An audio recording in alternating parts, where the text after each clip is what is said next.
Good afternoon, everybody, and welcome to the fourth episode in season 2 of the Daily Mavericks Marketing Masterclass series. The series has been run in collaboration with two industry bodies, the ACA and MASA, and you can find out more about them at aca.co.za and marketingsa.co.za. Of course, on the latter site, you can find out more about continuous professional development to stay on top of your marketing career, which is hopefully why you are joining us here today.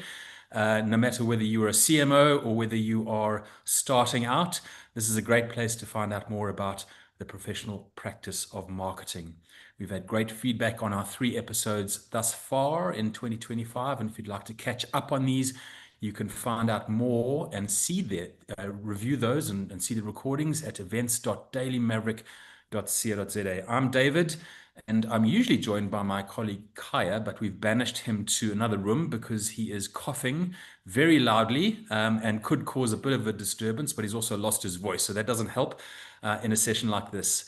Good news is that he's on the chat, so you'll see Khaya there. He's going to be provoking some conversation in the chat, so please do share your questions when you're ready for our 2 special guests. I discovered earlier in our pre-chat before going live that I am the worst coffee maker out of these 2 guests, so I'll introduce them with not only that accolade but many others, because they are very senior people in their craft. So firstly, Vilosha Soni, currently Chief Marketing Officer of PepsiCo.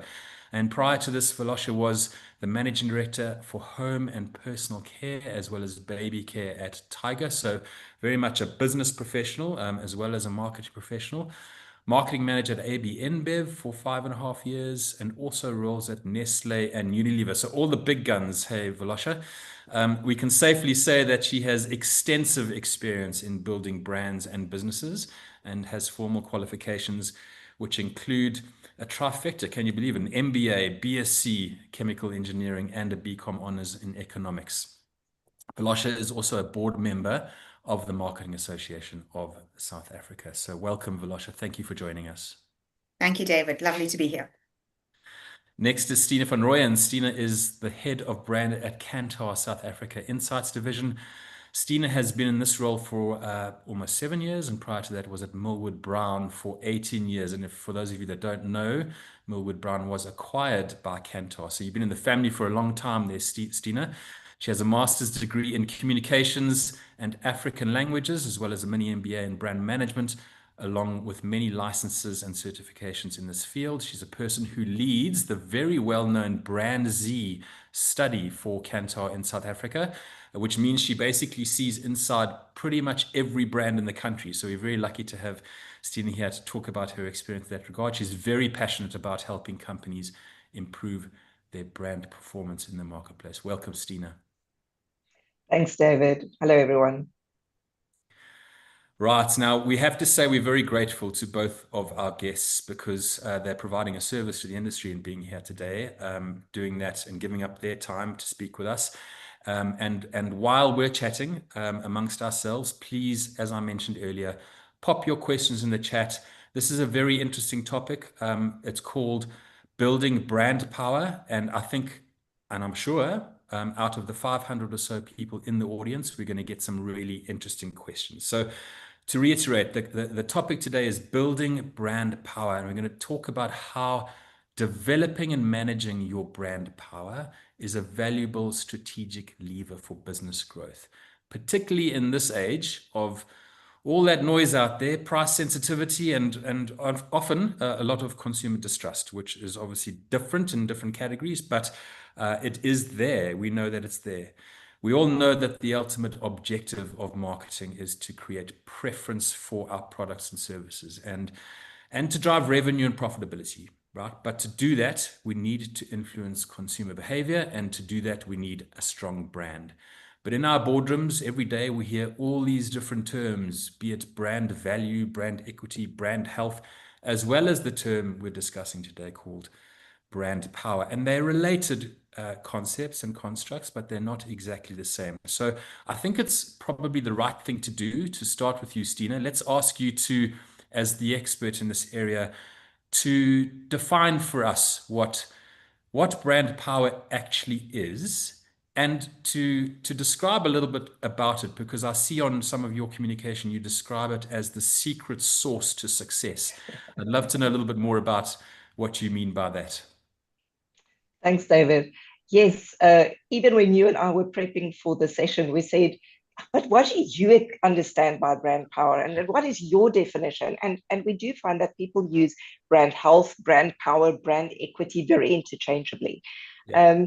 But if we think about it, so brand health, many companies have a brand health tracker. And what does that mean? So most of the time, it's a snapshot. It's a real-time pulse check of how your brand is doing at that point in time in the market. And we measure things like awareness and consideration, whatever. But brand health is not brand equity. Brand equity is both that it's accumulated over a long time. I think that's something that Yes. we need to think about very first. It's not something that happened just yesterday, and it's not just yesterday's campaign. Yes. So that brand equity comes over a long time. It's accumulated, and it's both the financial and the perceptual worth that that brand holds in the minds of consumers. But remember, consumers are also investors in the market, right? So it's made Yes. up of all people's knowledge, it's their feelings, it's all of their experiences, and that accumulates, like I said, over a long time. So if we Mm. think about these two things, brand health is like going to the doctor today and he says, oh, your blood pressure is a little high, or I think you've got a bit of a Yeah. cold. That's how you're feeling today, right? So maybe your blood pressure is just high because you're stressed about something at work today, or it's low because you forgot to eat Mm. breakfast, right? It's just that point in time. But brand health is what brand equity is what you've put into your health over a long period of time. So Right. it's all your eating right, it's exercising, and that's the thing that makes you resilient and makes you able to bounce back quickly from your cold or your low blood pressure or your high blood pressure, Yes. right? So Yes. equity is that bigger construct. But then when we talk about brand power, that's actually us as marketers. We have this ability to influence people's behavior when it comes to brand and Yes. to also measure that impact, that influence we have on specific brand outcomes and commercial outcomes. So we want to be speaking to business outcomes when we talk about brand power and how Right. we can affect those. And we try to influence people's behavior in three ways with brand power. So we try to create demand power for the brand. We try to Okay. create pricing power for the brand. So the brand is much more elastic and people are willing to pay more for this one than that one. And then we Yes. also need to create future power. So does our brand then have legs to carry it into the future? Is there headroom for it to grow, or are we just stagnating? And all of those three things are measurable business outcomes. And when we talk about brand power, we talk about which levers we are able to pull to affect those outcomes. Okay. So pricing power, future power, and the second one? A demand power. So do I Demand power. want it? Okay. Do I want That's it? just like, Yeah. do people want me? Yeah. Demand power. Am I Yeah. creating demand for my brand? Okay. I bet a few people wish they knew that about themselves as individuals. Hey, what kind of power do I have when I walk in a room? Velosha, thank you very much for that description, Steenie. But Velosha, maybe you could help describe to us why brand power is such an important concept or construct for business to take heed of. I think, David, if you listen to what Stina said, right, it's do you want me is the one part of brand power. That's the demand power. The Yeah. other part of brand power is that pricing power that she talks about, which is so powerful, which is am I worth the price tag or the premium that I carry, or am I worth the price that I carry? And that last bit talks to, future equity and building brands over the long term, about the Mm. future power. So why is that important, David? And linking back to your question, which you so eloquently put around brand equity versus brand power, I think as we continue as marketers, whether it's local, internationally, and whichever segment or sector we work in, we are there to continue to build and grow future brand equity, right? Yes. That's the fundamental basis of what we are. And I think if you look at brand power, the building blocks of brand power sit in concepts like salience, concepts like meaning and different, right? And Yes. salience is your top of mind, your awareness of a brand. Meaning is, does it meet your needs? And difference is, how different is it? Is it a generic commodity, or is it actually a brand? And for us, that makes the difference when you're walking down the aisles as to whether you pick up a PepsiCo product, or whether you pick up one of our competitors, whether you pick up a house brand product, whether you pick up something that's unbranded. So I think in my life, that's probably the single biggest, measurement that I'm tracking. And in the past, it used to be quite difficult and it used to be quite opaque about how you measure this. But I think, as you work with the Cantor team and we start developing the science behind the art of marketing, that becomes much clearer. And that then Right. becomes more measurable in things like your profit percentage. How much pricing power do you have on a brand? Can you extract more? Or, what's the elasticity around it? And more importantly, what's your market share? Are you Mm. actually fighting for fair share? And it becomes so much more relatable and so much more tangible in the day to day. Thanks, Philosh. And is it fair to say that it helps you have a more business-like conversation with other leaders around you? Without a doubt, we have something that we're rolling out at PepsiCo globally, which is called Yeah. our Growth Navigator framework, and it's very much based on being able to weave in brand power into the heart of what we're doing, not just David from the perspective of understanding and positioning brands, but having strategic conversations. So Yes. so Stina, when it comes to, often marketers want the biggest budget, right? Which I also want the biggest budget. But what are you spending that budget on, David? Are you spending it on more TV advertising to get more top of mind awareness? Are you actually going to take away some of that budget and invest it back in improving your product's functional attributes to strengthen Yes. its ability to deliver meaning? Or are you going to be delivering and working on, how does your brand stand out differently? And that helps not just drive the quantum of the marketing budget that gets allocated, but it helps to drive prioritization. What is the first thing that we need to fix to be able to get this brand growing sustainably into the future? Yeah, that's very interesting. I think let's unpack that a little bit, and maybe Stina, you can comment on this because you talked about the components of the MDS framework, right? So meaning, difference, and saliency. The components of brand power are really critical to appreciate in respect to how they work with each other. And I'd like to just understand that a little bit more, and perhaps for the audience, unpack that a little bit more, because my understanding of it is that these things aren't sequential. They work together like puzzle pieces in different ways. And maybe, Stina, you can talk a little bit about how that works, right? How does the meaning, difference, and saliency, how do those concepts work together to build brand power in different ways? So, David, you asked me a question earlier, and you said, are they sequential or mutually reinforcing? And I've never thought about it like that, because they do work together like puzzle pieces, but they're mutually reinforcing, Yes. definitely. And just to circle back very quickly to saliency. So what do we mean with saliency? It's how quickly that brand comes to mind among people who are already aware of it. So it's not brand recognition. It is Right. just, does that brand come, I already know about it, but does it come to mind quickly? Meaning has a functional and an emotional element. So I can't build an emotional relationship with a brand if it doesn't work functionally. And I think many people who've been Right. in training with me know that I always say, I love my cell phone, but when it's not working, I hate my cell phone. So your functional and your emotional go together. And then difference. And difference is not just about looking different. So about 30% of difference is about actually looking distinct, but 70% is about how you sound. And it's the impression you create. It's not always necessarily something tangible.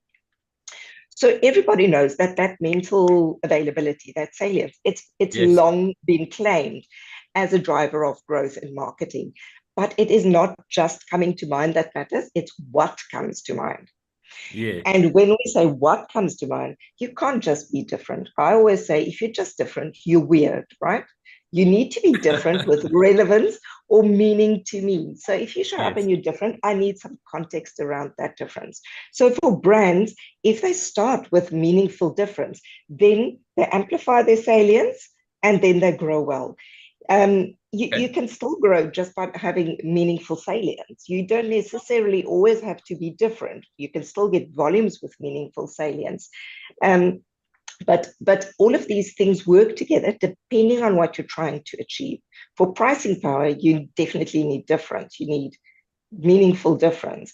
If you're talking volumes, you need meaningful and salience to work together. So it also depends on what your brand strategy is, what you're trying to achieve. It's Yeah. not just about juggling these puzzle pieces without having the context around what your brand strategy is.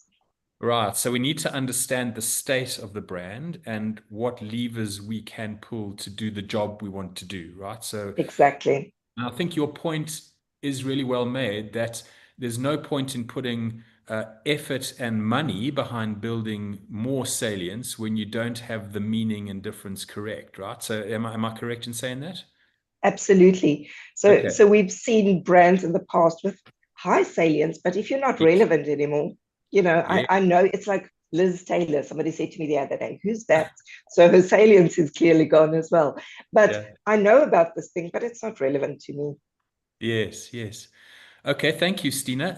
Valasha, any comments from you on how you're using the framework in your world and to build your brand, specifically the combination of those three different components? I think two things really resonate that Stina mentioned. The one is, you can have really high salience and you can be different. And she said, then they're just weird. But I bring it back to being a fad. And we all know of a Right. particular refreshment drink that was very popular less than a year ago, right? It had really high salience and it was really, really Ah, different. It was trading at a ridiculous multiple of the actual value and then suddenly went down to being non-existent and being given yes, away as a multiple, right? So that's when you get that top of mind awareness, when you get that salience going high, and you're different, but the meaning behind it is not rooted. mm, And then when we talk about when Stina mentioned on the other side, when she says, you've got really high salience and you're building some meaning and some different, but it's not sticky enough. And we mm, talk about that as the leaking bucket. And that's when you've got to really invest. When you bring consumers in to your brand yes, and you invest and they've tried it and they actually like it, you want to keep as many of them in there as long as possible, right? And that's that balance, David, of getting not just the salience, right, but getting the meaning and difference to work with each other so that each time somebody walks down the aisles, they're not having to reconsider which brand am I looking for. They actually can walk down with some surety and go, on your list, you're not just writing down, I need a breakfast cereal. You're writing down, I need wheat bix. That's right. when you're getting that balance between your salience, your meaning and different, right? And it Yeah. helps us as marketers to get better return on investment. It helps us as marketers to be able to build, longer term campaigns that truly do add value rather than either working on a fad or constantly having to fill this leaking bucket. Yes, yes. Very nice way of describing it, Velasha. Thank you. I've got a question which is completely related to what we're discussing already from the chat. So I'm gonna repeat this back to you from Sarah. It's for anyone, so any of us can take this question, but jump in when you're ready. When salience is high, so I think it's the description that you had, Stina, but conversion is low. What's the most common strategic lever to pull first and why? So I would say meaning, because if people know about you and they're not using you, are you relevant? Yes. So if you look at the fundamentals, you're going to say, is there something wrong with my product at a very basic level?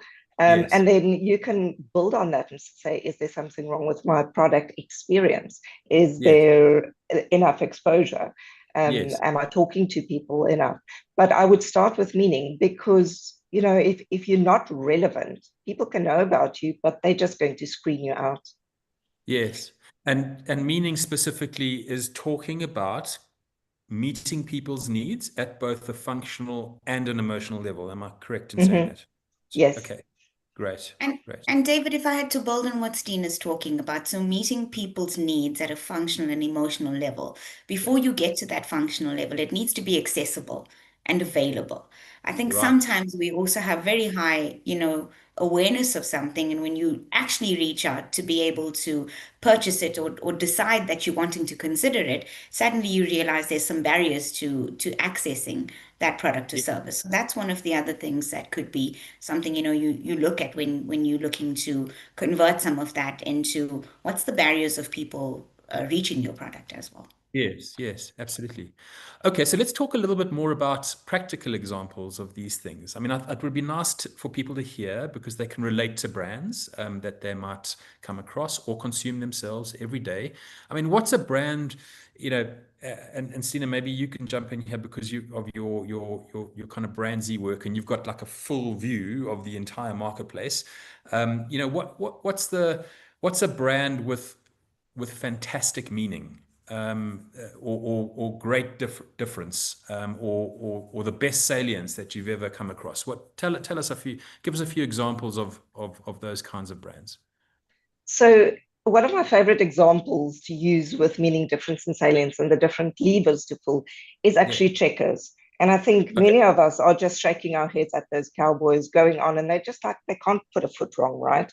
They've just been really, that brand's been ramping it up, whether you love them or hate them, they've been ramping it up. They actually increased their brand value. They went from being ranked 27th on Brandsy in 2020 to being 17th, 10 places. They almost Okay. doubled their brand value. Wow. And the interesting thing is that they have always been a brand with meaning and salience. People have been shopping at Checkers forever. Where the scales tipped in their favor and where they started really getting this momentum was when they started amping up their difference. Yes. And we know they did that through lots of innovation. They've really built this customer first culture. They pioneered 60-minute delivery. I mean, everybody's still scratching their heads about how to get that right. And they've set a new bar, right? Our expectation is now if I order something, it needs to be there quick because they set that Yeah. expectation. Yeah. They came first to market with a rewards program that wasn't built on layers and layers of points and understanding what's happening. I just swipe my card and I get the saving. I go, Yeah. woof, woof. And 50% of South Africans now have that Checkers extra savings card. Like that's half of South Africans. We Incredible. saw in our Yeah. barometer recently. If you think about how they changed their store experiences, so both Mm. from a grocery store experience, but also if you think about the unique stores, you could be walking into a Uniqlo globally. They've actually Right. copied that concept. So also from an experience perspective, that is a very important thing. So they really worked with this different, and that amped up the whole Yes. Checkers success story. Yes. And it's not like they were not a successful brand before. Um, and if you look at a brand that started with meaningful difference and then ramped it up, that's Capitec. So they were Okay. this, disruptor. They were challenging banking norms, Yeah. opening hours. So they really built that relevance, new banking hours, fighting for the underdog, and Yes. then they ramped up that salience over time. So they went from obviously having 25,000 clients to almost 25 million now by Yes. finding a relevant and compelling offering that was different to all of the other banks and then dialing up salience. Yes. Let's talk a little. Thank you for those examples. Those are great examples. And I'm going to ask a question from the chat, but I want to embellish it a little bit because it talks to what you've just described as a situation. And maybe, Velasha, you can jump in here. But a question from Caroline. If you are a new brand and a small business, where do you start? Now, I think from a founder's perspective, often new brands, right, come into market with something that they've invented or created or hopefully some kind of functional differentiation. That's not always the case, but hopefully it is. If you are, let's firstly answer that question. Just at its most basic level. If you're a new brand, how do you start? Where do you start? I think let's answer that. I'd like to add to that. If you have relative difference in meaning, and you don't necessarily have a lot of money to put behind it because you don't have the working capital yet, or you're not generating the kind of demand or revenue yet that fulfills a marketing budget. How do you deal with that? So there's two questions in one. Let's start with a simple one. If you're a new brand, how do you start? So small brands grow mostly through distribution and Yes. through stealing from big brands, right? So Yeah. the first thing, and Vilasha said it earlier, you need to make sure that you're there. So for small brands, the mentality is more of if you build it, they will come, right? So you need to be present, you need to get your distribution right first. So I think when Vilasha said that, my mind went to you need to think about whether you're a big or a small brand, and how it's going to Yes. impact how you're going to grow. So firstly, small brands, but then you also need to know that you've got a compelling offer, right? If you're Yes. just a me too, why should people use you? Yes. So I think those two things, I think for small brands, you need to have a compelling offer, and they grow through just being there, firstly. Great. Great. Yeah, Thanks, and I Tina. think yeah, David, if I had to add to that, and I'll use an example from our portfolio. So we've recently acquired 100% of Future Life, right? But Okay. Stina, going back 20 years ago, Future Life was exactly that product. It started off being completely unique in providing nutritional needs to a small group of people. Then it went to, a service offering, which was to provide nutritional needs to underserved communities and Yes. groups, right? It was an unbranded product. It met a need, it was functionally differentiated, it was meaningful because of the superior nutritional credentials of the brand and the accessibility of that. Mm. And if I have to reflect on what they did, well, firstly, they found groups that they served that they really served well, and their product was honed in around servicing this group and building loyalty amongst a smaller group, right? And then when they found that they had something bigger, they kept expanding this onion. So if you think about peeling an onion, it was like growing layers Yes. of the onion. So we do this while we service this, we keep this at the core and we continue to grow. Then we add on a few listings of retailers. Then they figured that they have a high level of loyalty. So they've probably got in our portfolio the most well-developed e-commerce ecosystem with a subscription model in place currently, Mm. which is very unique for FMCG products and food products in South Africa. So Mm. for me, it's about when you're small, you actually have to be niche. You've got to figure out what you are and what you're not. And whatever you do, you've got to do brilliantly because the cost of the leaking bucket to you is that much more difficult, right? So keep the people that you love happy. Let them become the loyalists that become your word of mouth in the market. So that salience that you're looking for can be built by referral, by word of mouth.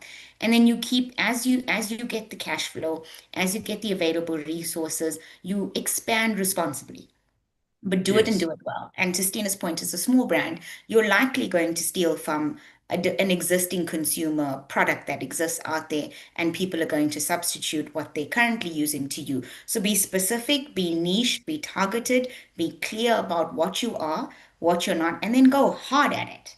Because that's Love where it. you can get your source of growth from, right? And go hard at it until you make it hurt for the big guys. And then you can look at the expansive bit, right? And Okay. Okay. yeah, Now, I that love would be that, my Vilasha.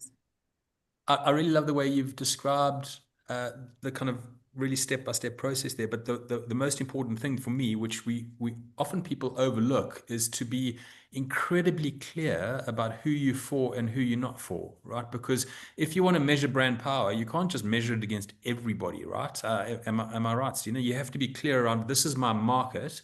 These are the people that I'm after. Or do you have a different opinion on that? Do you measure it broadly, or do you measure it against a very specific target market? The old segmentation versus mass market Exactly. question. So, so I think you need to be focused at first. Like Balasha said, if you're a small brand, you need to know who you are targeting first. And then there might be some acquisition markets that you look at. But Yes. you can't be everything to everybody. So I think when you start out, you need to be very clear about who you are and who you are for. That's lovely. And yeah, I've just actually stepped out of a workshop to come to this presentation, and we were debating, like, all of those other bells and whistles, those twinkly bits. So you're looking at what people think of your brands, and all of a sudden the 18 to 24s are saying, "Oh, we like this thing." Now people in the audience are saying, "So should we expand our target market to 18 to 24-year-olds?" The point is you need to have those adjacent target markets. You need to have people, like backup people, to fill the bucket, like Balosha is Yeah. saying. But you need to be very targeted at first and not get distracted by all of the shiny other baubles around this. Um, Yes. and then if you get some spill over, fantastic. But I think Vilosha's point about know who you are for foremost is very important. Yeah, I Yes. think, David, make sure the few people love you and a lot of people like you, and then you can keep sourcing from love, from liking to love, right? But I want to use one of the examples in the point Stina raised earlier with regards to when your salience is high or when you've got Yeah. an opportunity. So in our portfolio, we tried for a very long time with a product called Munchies, Simba Munchies. It was a Okay. lovely, soft, extrude, cheese flavored, and we really didn't do anything with it. We weren't able to invest to get it to where we needed to be. And this week in South Africa, we launched Cheetos with a big splash. And Okay. what helped drive that decision, that strategic decision, was that Cheetos has really high salience. It is different in the marketplace and it's recognized as being different. And our job is to make sure that the product actually delivers functionally, and we continue to build that mind space that Stina talks about in terms of that emotional connection. But we could have Yes. carried on with Munchies and gone at it really long and really hard, and it would have been a difficult job. But we found that we've got something that has really high salience already, that is recognized as being different, and we can almost cut this a little bit by thinking differently about what we've got in the arsenal and what's the job to be done. So just another example of how we sometimes use the tools at our disposal and decide what's best to work with. Yes. And that's a really interesting example because are you saying you've launched Cheetos in South Africa for the first time? And Yes, it's we did this our week. salience. And where is that from? From TV programming or content?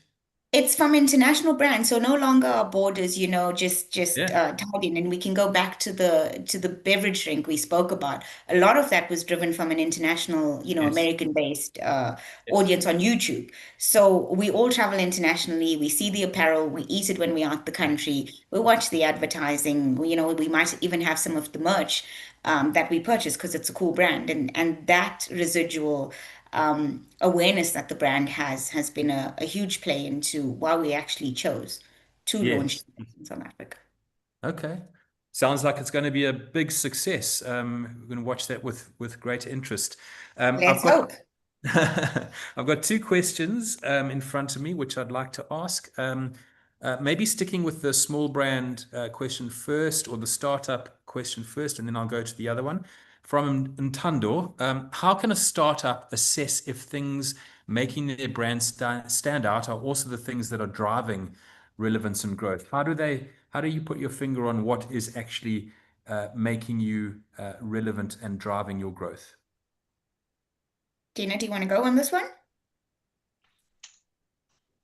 No, I don't. Okay, I'll take a You go, shot and go, you can help Velasha. me shape it. Thank you, So, Velasha. so I think when you're a small brand, David, your sources of information is limited.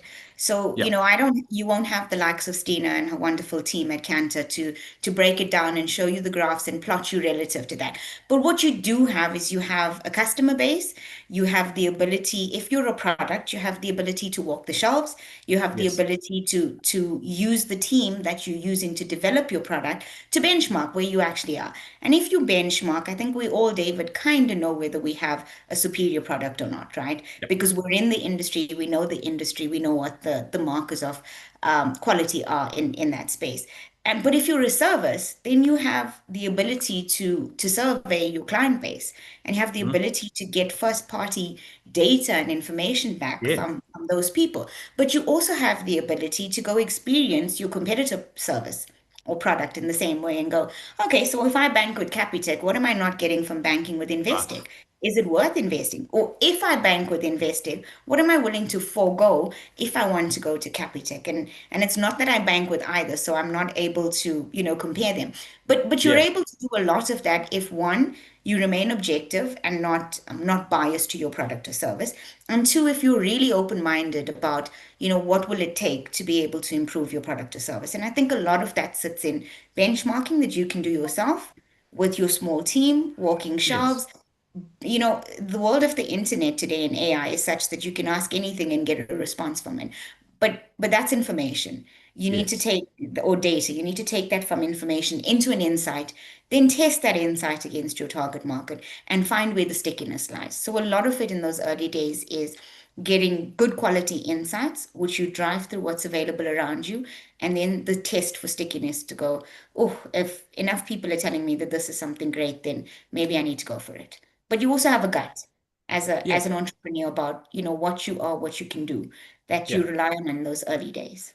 Yeah, that's really lovely advice. And I think getting out there and speaking to either your customer or consumer, or both, and depending on your value chain, I think is really critical to, and you can use the concepts of meaning and difference to kind of unpack a little bit, how are they connecting with your product or service, and what makes it relatively better than something else.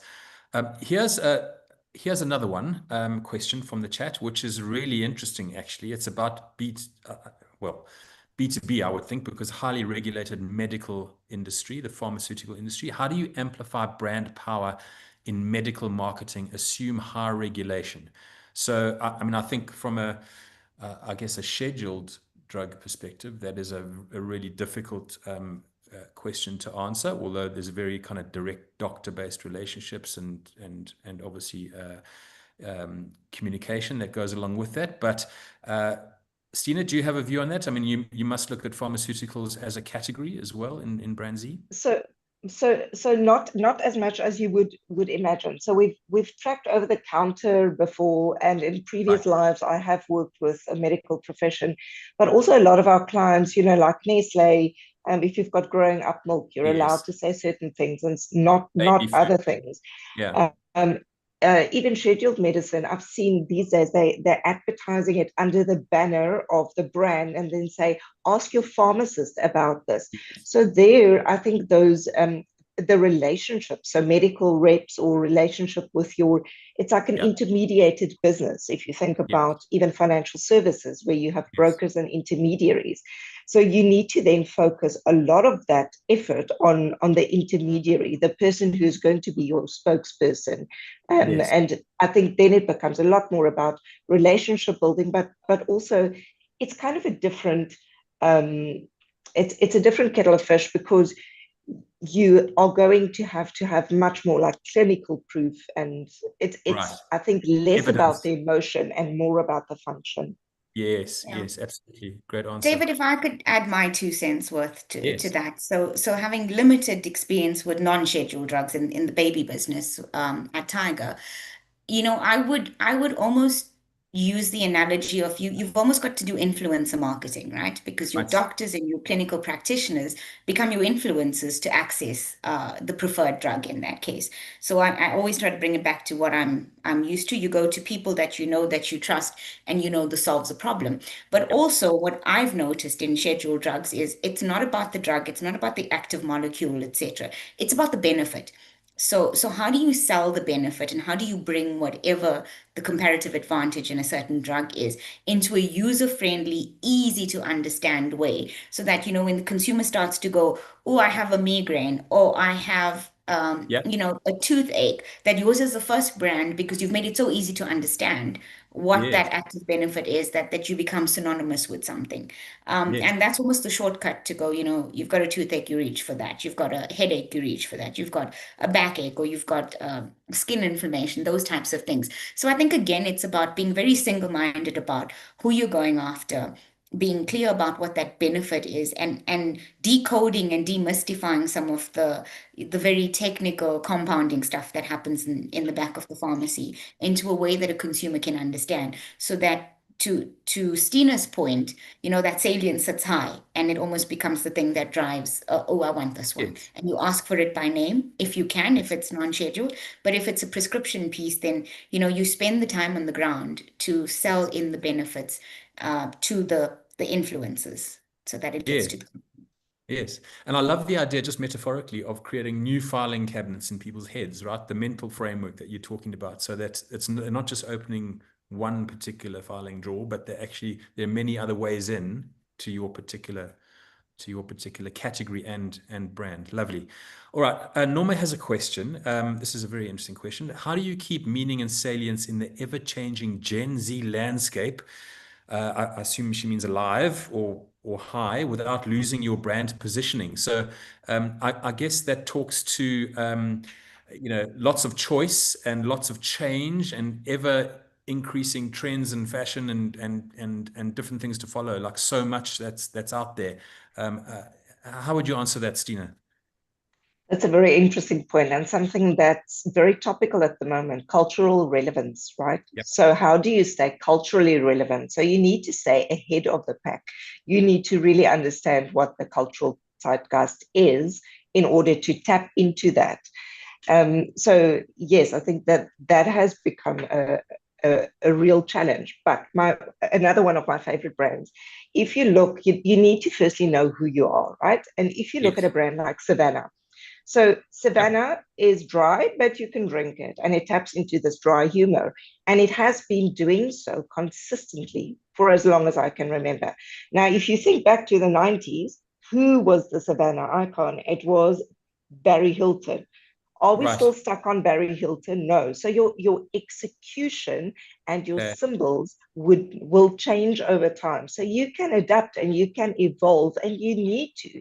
So what does Savannah reflect about the current, South Africa? If we think just about where we are now and all of Yes. those young and upcoming comedians that they've Yes. brought in, partnering with Nando's to spice up, Right. the Savannah side of it. So it is really about evolving while you are staying true to yourself.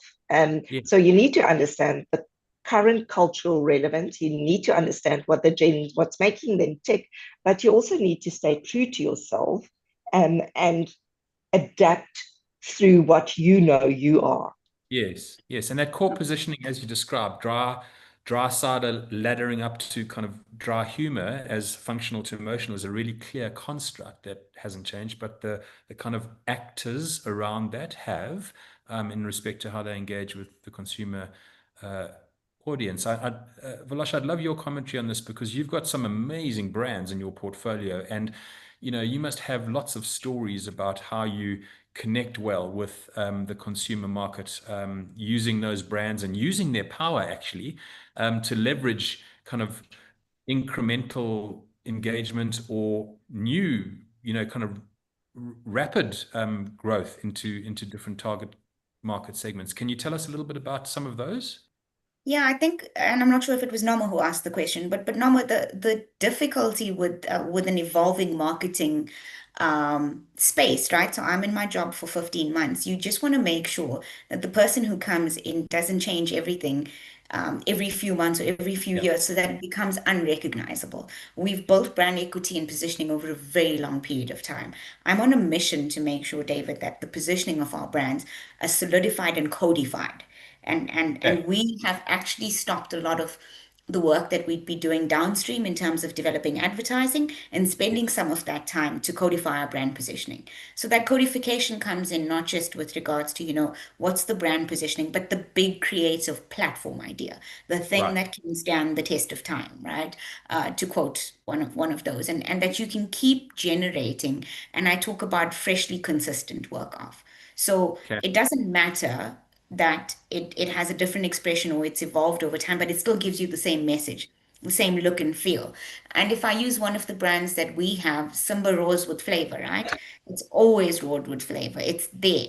And as part of what you do is you build distinctiveness. So yes, David, if you've got flaming red hair and that's your characteristic, then that's what actually makes you stand out in front of a crowd. And do you want to Yes. change that? Or if you wear a certain style and that's who you are, it becomes part of the distinctiveness. So you find ways to stay relevant. You find mechanics and mechanisms by which to reach your audience, but you actually don't become schizo in the sense that, one day I see you and I recognize you, and another day I actually don't know who you are. So how do Yes. you remain at your core exactly who you are, communicate your proposition in a compelling way that keeps introducing your brand to new audiences in relevant ways? And sometimes it means that, your persona is exactly the same, but the medium by which you reach out or the messaging by which you reach out in Okay. one space is slightly nuanced and slightly different to Yes. another. But I think Yes. it's hugely important to build two things. One is real clarity about your brand and positioning. And that is a long-term piece that really shouldn't change. It should be Yes. tweaked, but it shouldn't change. It's the Yes. DNA, right? It's the family Yes. name. It Yes. really shouldn't change unless you're getting married and you choose to. and that's acquisition, and Right. that's that type of thing in the analogy. And the Right. second is what makes you distinctive. You've got to Yeah. have a few things that make you you and you stand for. And we know with the big red competitor, it doesn't matter what the container is that you purchase it in, but that iconic shape stays for a long time because Yeah. it has meaning. So those are the types of things that you don't flounder on, you don't change, but you consistently find new ways in which to engage and interact with. And I think Stina's articulation of, what Savannah's done is beautiful. It's staying Yeah. generationally relevant over decades, but finding the same message of it's dry, but you can drink it. Yes, lovely. Sorry, I used to have flaming red hair. I wish it was still. It's more gray these days than You anything did else. smile at that comment. It wasn't aimed at you, but I'm glad I could pick that up. I'll take it. Thank you. So a question from Khaya. Let's talk about that big red competitor you're talking about. Khaya used to work there, so he's asking this question from a personal experience, which is when he was at Coke, they faced a generational gap. He says many consumers chose airtime over Coke in terms of spending their hard-earned money. And they launched a 5 rand format, which unlocked a whole new market for them, right? So smaller format for 5 rand. The question is, did success of that come from pricing strategy alone, or did it only work because it was Coca-Cola? Dina, is that targeted at you or me? I think what I Kyan's talking about is price inelasticity, right? So I it's mean, I think, yeah, it's pricing, but also you had the aspiration of the brand to start with, right? So yes, Coke had that same problem, I feel like it was 20 years ago in India, right? Where there were yes, lots of local competitors, and people wanted Coke, but it was this expensive, aspirational premium brand. Hmm. And that was, Pantene also had that problem. So Yes, people couldn't afford a big bottle of yes, Pantene. So this is like very old marketing. I feel like I'm very old when I start talking about things like this. But we talked about the bottom of the pyramid, right? To make things financially accessible, but you already had the aspiration that you had built up through the brand power right, of that brand so that people would stretch. So, that 5 rand could still go somewhere else. It could still go to a competitor, or it can go. So it is also the fact that I want to stretch, that I want to give my 5 rand to this premium brand Mhm. versus all of the competitors that are in the market that are, piled up to the roof of these mom and pop stores. You walk in, and Velasha will know what I'm talking about. And it's like, every imaginable flavor under the sun, and it's stacked up, and 2 liters will cost you as much as a little, 500 mils of your product. What Yeah, what motivates somebody to buy your 500 ml over the 2 liter of the other right, thing, right? right, right, and right. and so that brand equity still comes into that. Like, I'm willing to give my money to the smaller thing rather, because I'm buying into what they offer and what they stand for and what it projects about me as well. Absolutely. So pricing without desirability is not necessarily going to go anywhere, right? I think especially if you're a premium product, if you're a Yeah, product that people have to stretch to find yeah, the extra money for, if you're a commodity, it's a completely different story. right.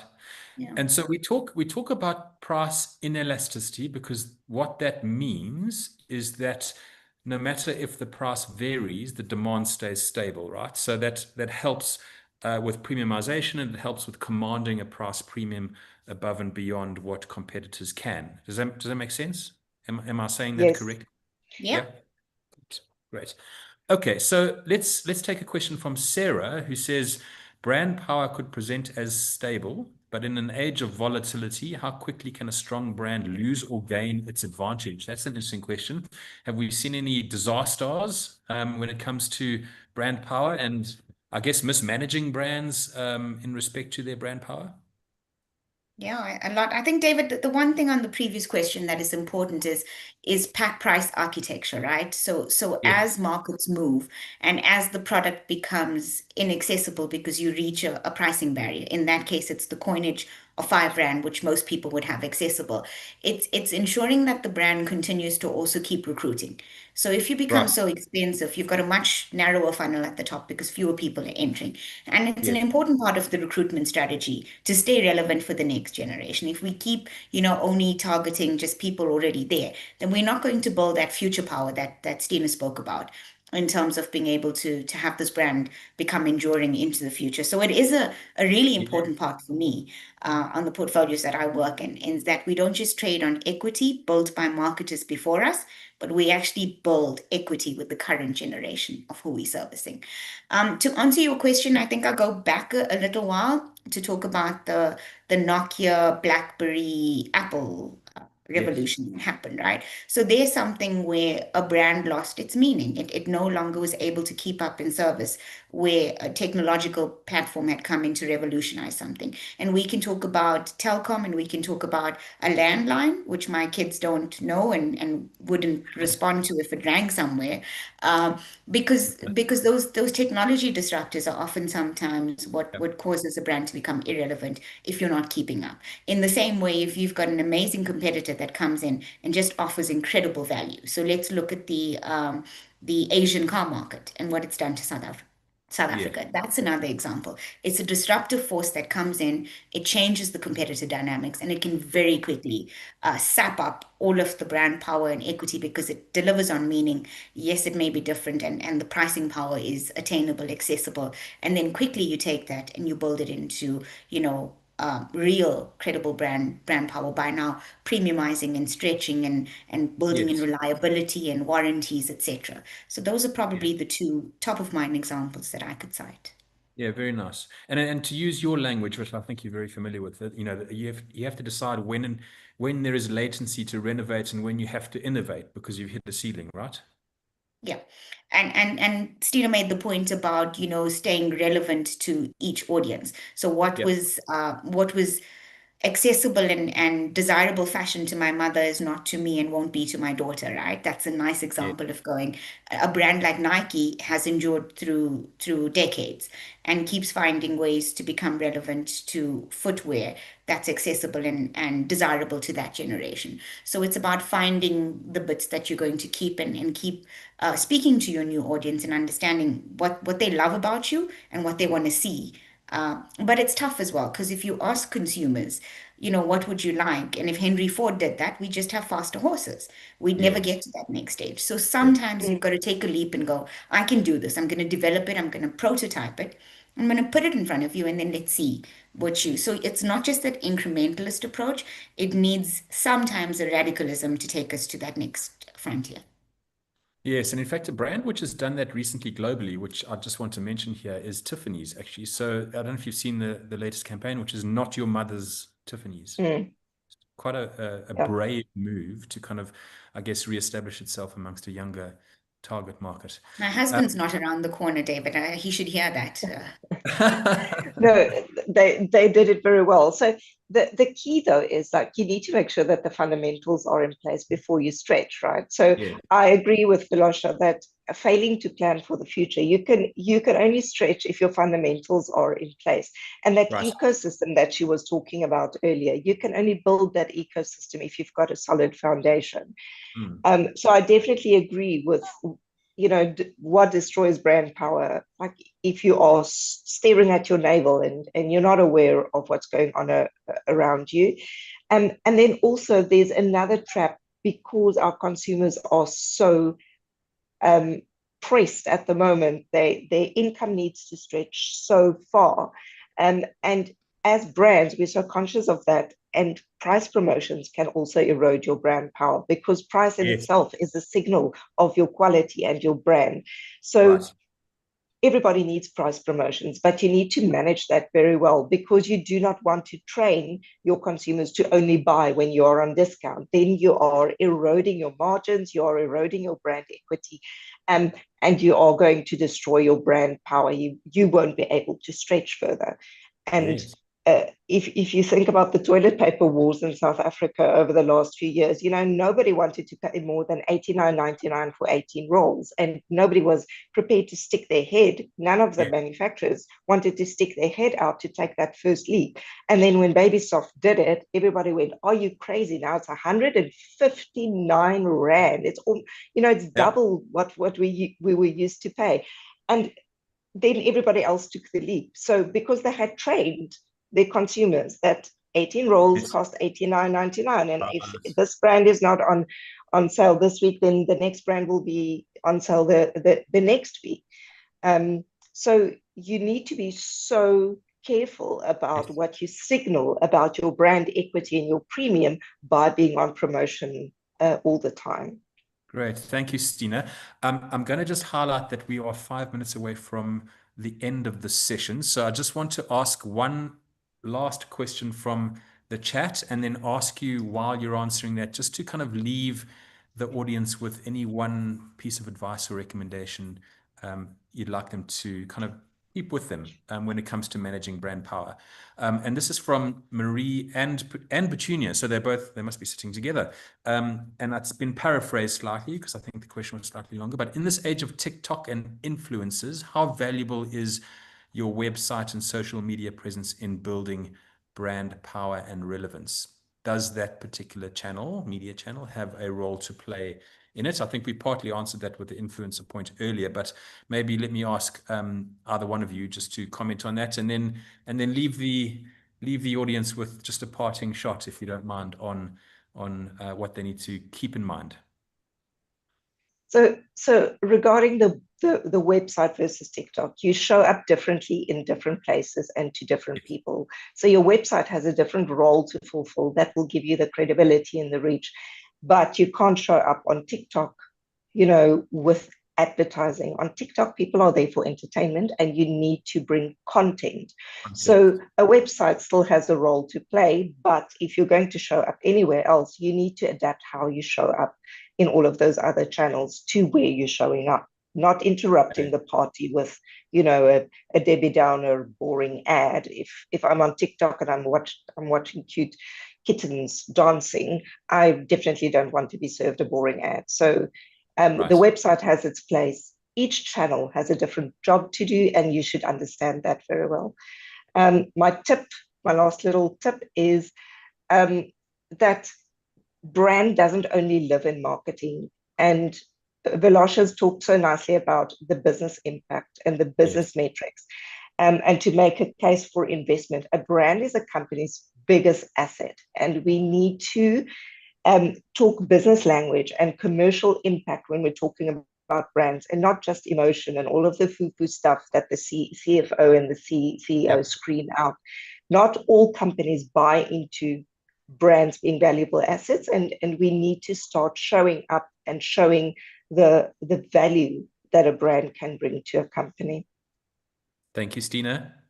Yeah, Vilasha? David, I think for me, a website's always the place that you go to get educated. It's usually linked to search. It's when you're looking to ascertain information. And it's Yes. used as a source of valuable information and searching for nutritional credentials, ingredient stuff, finding out about a brand or a business, checking for credibility, Hello Peter reviews, that type of thing, right? And it has its place. And I think TikTok is a very different space that you're using. You don't want to be served, the compounding effects of how you make up a drug if you're watching a TV ad. It's about it'll Right. take your headache away. So, but you Right. do want to know about the compounding stuff. It's safe if you're actually interested. Yes. So just the journey is different. If I Yes. had to give you some advice, and so I'll talk to the marketers as a marketer. I'm a big believer in lifelong learning. So we spoke about how do you stay generationally relevant? How do you Yes. make sure that you keep marketing to today's? So for me, it's about building the space where I'm bringing consumers in today, and my successors will enjoy that benefit of the work I've done today. So be a lifelong learner, remain curious, keep looking out for opportunities. There's very little in marketing that we actually invent. There's a lot of borrowing and borrowing Yes. with pride. And if you can find the commonality, and if you can find the insight, and if you can find the golden nugget, you can very easily pick that up and I don't want to say steal because it's the wrong word, but borrow with pride to accelerate, your journey and your brand. Thank you, Velosha. I have to say thank you again to both of you, Velosha and to Stina, for your kind giving of your time and expertise and advice. It's been a wonderful conversation. We've had great engagement from the audience, and thank you again for being here today.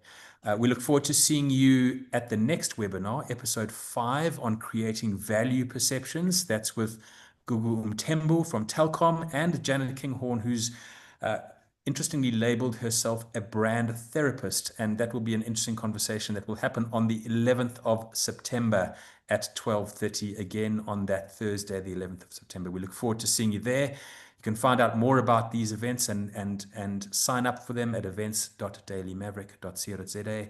But thank you everyone for your time today, and I hope you have a wonderful Friday and great weekend ahead. Take care, everyone.